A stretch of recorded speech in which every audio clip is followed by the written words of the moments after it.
la face cachée du pouvoir. Va-t-on assister à une rupture entre Bassirou Diomaye Faye et Ousmane Sonko? Deux hommes, deux trajectoires complémentaires, mais aujourd'hui, des signes de friction commencent à apparaître. D'un côté, Diomaye Faye, le président élu, porté par l'espoir d'un peuple, l'image d'un homme discret, posé, fidèle à la sobriété et à la continuité institutionnelle. De l'autre, Ousmane Sonko, l'homme des foules, l'homme des idées fortes, celui qui a bravé l'injustice, porté la voix des sans-voix, connu la prison, les accusations, mais qui est toujours resté debout. Sonko, c'est le symbole de la résistance, celui qui a réveillé une génération entière.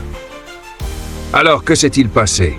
Il y a quelques jours, lors de l'installation du Conseil national de PASTEF, Sonko a sonné l'alarme. Il n'a pas mâché ses mots. Il a parlé d'autorité au sommet de l'État, de dérives, de comportements hostiles venant de l'intérieur même du système. Oui, Ousmane Sonko a osé dire tout haut ce que beaucoup redoutaient en silence. Il a lancé un message fort au président Diomaye, qu'il règle ça, ou qu'il me laisse faire. Un avertissement? Une simple remobilisation? Ou un premier pas vers une fracture politique? Mais il faut être honnête, Sonko n'a jamais trahi son peuple. Sonko parle quand il faut parler. Il agit quand il faut agir.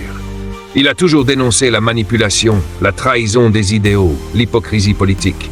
Sonko ne joue pas aux politiciens classiques. Il est fidèle à sa ligne, fidèle à sa base, fidèle à sa conscience.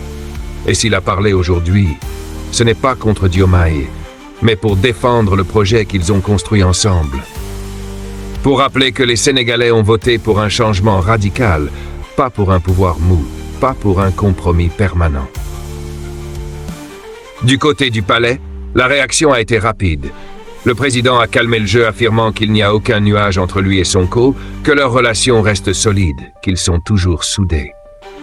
Des ministres ont aussi tenté de rassurer l'opinion. Mais dans les coulisses, beaucoup s'interrogent. Est-ce que le pouvoir est en train d'éloigner Sonko de ses véritables objectifs? Est-ce que certains dans l'entourage présidentiel cherchent à affaiblir le poids politique de Sonko? Ou est-ce simplement une divergence normale entre deux hommes au tempérament différent? Ce qui est sûr, c'est que Sonko reste la boussole du changement. Il refuse de fermer les yeux. Il refuse de trahir ceux qui ont espéré. Son discours est un rappel à l'ordre, une piqûre de rappel pour dire « Attention, le pouvoir corrompt, mais nous sommes venus pour libérer ce pays ». La vraie question maintenant, c'est de savoir si Diomaye aura la force de tenir bon, d'écouter les appels de son frère d'armes, ou s'il se laissera happer par les tentations du pouvoir et les stratégies de l'appareil d'État. Alors, mes chers amis, voici la vraie interrogation.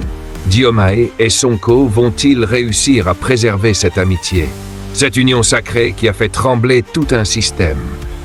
Ou assiste-t-on, lentement mais sûrement, aux prémices d'une rupture qui changera le destin politique du Sénégal? Ici, sur Écho du Monde, nous pensons que Sonko est la clé, l'énergie du changement, celui qui peut encore maintenir le cap. Mais la suite dépendra du courage du président Diomaye et de sa capacité à rester fidèle à l'engagement pris devant le peuple. Dites-moi ce que vous en pensez dans les commentaires. Sonko est-il en train de protéger la révolution? Diomaye est-il toujours du bon côté de l'histoire? Le pouvoir va-t-il réussir à briser ce duo historique? N'oubliez pas de liker, de partager et surtout de vous abonner à Écho du Monde pour ne rien manquer des coulisses de l'actualité.